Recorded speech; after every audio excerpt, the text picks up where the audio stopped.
Hello, this is Jana, and I'm here with some fables about donkeys. Now, I'm sure you'll agree that donkeys are very lovable creatures. They have oversized heads, soft noses, sad eyes, and ears that are a bit like rabbits. Who couldn't love a donkey? But in stories, donkeys are often stubborn. Maybe it's a bit unfair, but it's the way stories are. Foxes are cunning, wolves are violent, sheep are timid, lions are very self-important, and donkeys are stubborn. You get the idea. Donkeys appear in many of the fables by the ancient Greek storyteller Aesop. And here are 3 of them, so listen out for those. The first story is read by Bertie. Thank you, Jana. The Singing Donkey.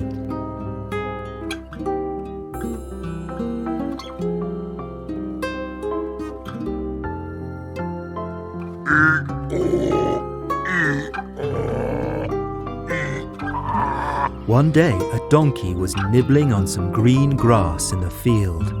The sun was shining in the sky and the donkey's big ears were filled with the delightful sound of grasshoppers. The grasshoppers rubbed their legs together and sang their tiny hearts out. The donkey felt light and merry and exclaimed, "Oh, what delicious grass! What a delightful day! What wonderful music! How amazing it feels to be alive on a day like this!" Of course, although he was happy, his eyes still looked sad. Donkeys can't help looking like that. Anyway, the donkey did a little dance and swished his tail. "You know what?" he said. "If I could sing like those grasshoppers over there, I would never feel sad, and I would always be merry. Even when I'm carrying a heavy load, I could sing to myself and be happy."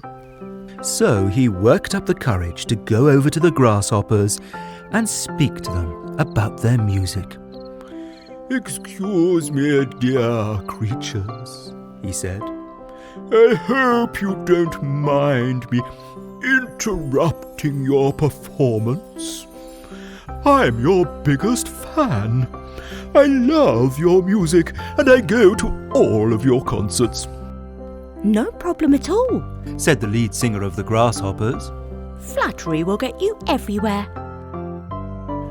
"Oh, good," said the donkey, "because I have a little request." Oh, sorry, we don't do requests. We only have one tune that goes, "Crickets, crickets, crickets." "Oh yes, that will always be my personal number 1, said the donkey. "But my request is of a different nature. I want you to teach me to sing." Oh, certainly, said the grasshopper. The more who can sing, the merrier. Try this.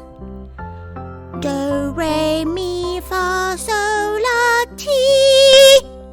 The donkey tried.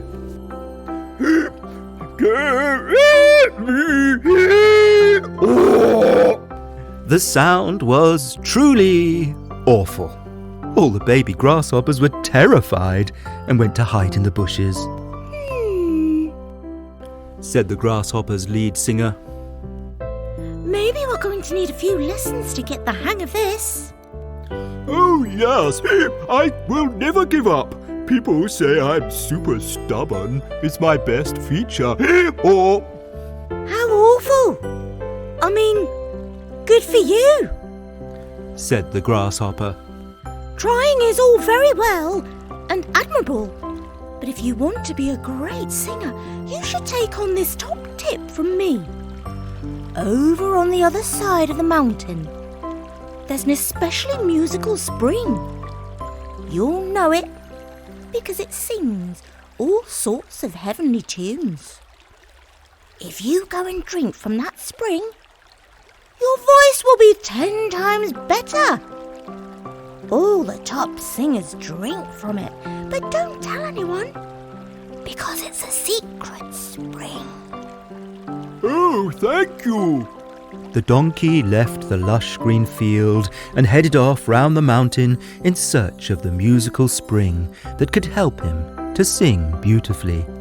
Of course, he never found it because it didn't exist, but he kept on looking for evermore. Every now and then he stopped to sing for various creatures, but none of them appreciated his art. And so the poor old donkey never made a successful career as a singer, however much he tried. And the moral of the story is, the laws of nature are unchangeable.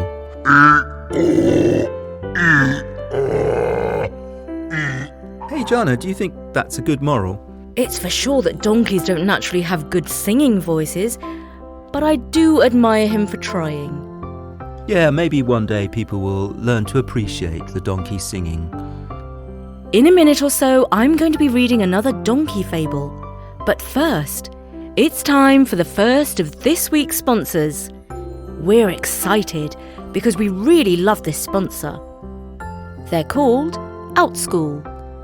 When you join OutSchool, you will find a whole universe of online classes and after-school clubs for your kids with experienced and talented tutors. It's easy and affordable to sign up for a class, and I believe Sasha has been trying it out.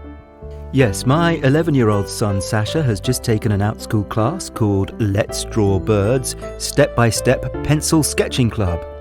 And he really did love it. He's very much into drawing, and he does already have his own personal tutor, who is good but expensive. The OutSchool lesson is much more affordable. He was in a class of 5 kids, and the teacher spent an hour with them online drawing a flamingo. All the results were great. There were 5 beautiful flamingos at the end of it, and most importantly of all, Sasha says he really wants to do the class next week too. That's great! I'd like to try this out for Sophie. OutSchool is a high-quality and affordable way to book an hour of educational time for your kids. There's loads of choice, from maths, history, acting, writing, anything you can think of. You can get one-to-one lessons if you want, or you can join a class. We really recommend it. I'm giving my child a gift that's going to last a lifetime, and you can too. To learn more about all OutSchool has to offer and to save $15 off your child's first class, go to outschool.com/storynori. That's OUTSCHOOL.com/storynori to save $15 off your child's first class. outschool.com/storynori. What a brilliant sponsor for Storynori. Yes, we love OutSchool, so do use our special offer. Okay, on with the next fable about a donkey, which Jana is going to read.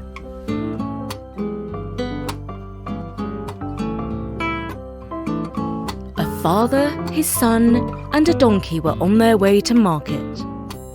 The man and the boy were in front, and the donkey plodded along behind them. An old farmer came the other way in a horse and trap. He was the kind of person who liked to give out the benefit of his wisdom and experience to everyone. He called out and said, "What's the point of a donkey if he doesn't carry you, eh?" The father thought, "Well, I suppose it does look bad that I'm making my son walk, when we've got a good old donkey." So he lifted up the boy and put him on the donkey. Next, the boy's teacher came the other way and said, "You bad-mannered boy, why are you riding in style and letting your poor old father walk on his own 2 feet?" The boy replied, "I didn't mean any harm, Mom," and hopped off the donkey. So now the boy walked and the father rode. Next, they passed some women who said loudly to one another, "Tippy typical father, letting his little boy trudge along while he sits on the donkey. Oh, bother, said the father. It's hard to please everyone. So he decided to pick up the boy, and they both rode the donkey together. There were some people who told them that it was cruel to overload the donkey with 2 passengers. Finally, the father and son got off the donkey, picked him up, and they carried the donkey to the market.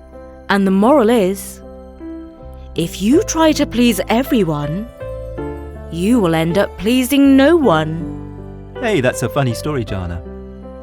Yes, indeed. Can you top that one, Bertie? We shall see. I'll read another story in a minute.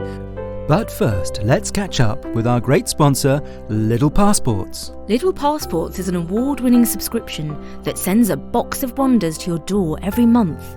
The box is full of play-based kits that fuel curiosity through fun and hands-on activities.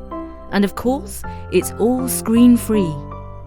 My daughter Sophie has been having loads of fun with the World Edition, in particular the Egyptian and Japanese sets. I don't want to give too much away, but you'll find books, puzzles, stickers and construction kits. Our favourite is the Egyptian sandstone that you chip away with a little hammer until you find what's inside. You can't help smiling as you watch your children explore the world from the safety of your own living room. There's a choice of kits for ages from 3 to 10 years old.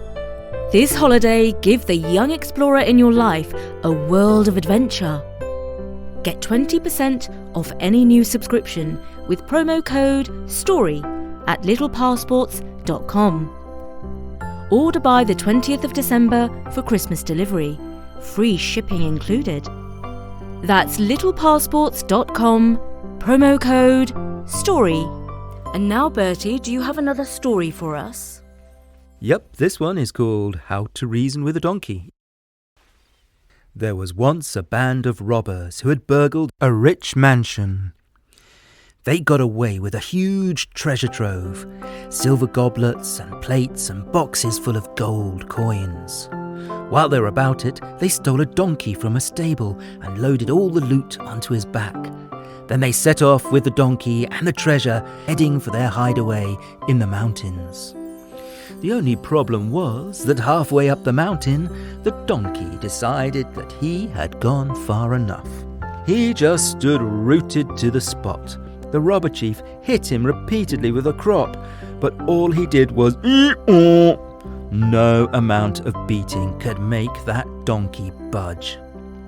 Now, the chief robber's girlfriend was not at all impressed by all of this fuss. You men She said, are bigger brutes than this beast here. That's no way to treat an animal. It's not hard to see that he's hungry. Here, let me show you some good psychology. As it happened, she had picked up a nice green lettuce while she had been inspecting the kitchen in the mansion that they had just robbed. She held the lettuce in front of the donkey's nose and said, If I give you this lovely lettuce, you'll be a good old donkey and move along nicely, won't you? "Hey-aw," said the donkey. I told you he would see sense. He's only human after all. No, he ain't. said the robber chief, but the woman took no notice and gave the lettuce to the donkey. Naturally, the donkey ate the lettuce and rather enjoyed it. Now then, Said the robber woman. let's get going. But the donkey did not budge. Hey, listen to me. Said the robber woman. We had a deal. Don't you go breaking your word with me. And she slapped the donkey on his hindquarters. In reply, he kicked her. Ouch! She screamed, and the donkey still refused to move. Finally, the bandits had to give up trying to reason with the donkey. The sun was rising, and they did not want to be seen out in the open with all the rich treasures they had stolen. So they unloaded the donkey and carried the loot to their hideaway themselves. And the moral is, if you try to reason with a donkey, you must be even stupider than the donkey. And that's the fable called How to Reason with a Donkey. So, what was your favourite story? Let us know. Did you like the singing donkey? Or the donkey story about the boy and his dad who ended up carrying the donkey? Or the story I've just read called How to Reason with a Donkey? If there's one way you could let us know is to leave a comment somewhere like Apple Podcasts. For now, from me, Jana. And Bertie.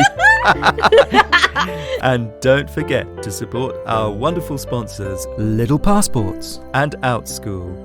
Thank you very much for listening to Story Nori. You can get us wherever you listen to podcasts, except possibly on Google Assistant, which is rubbish because it can't play the right Story Nori feed. But all the others are great. And thank you so much. Drop by at storynori.com soon. For now, from me, Bertie, and From me, Jana. bye for now.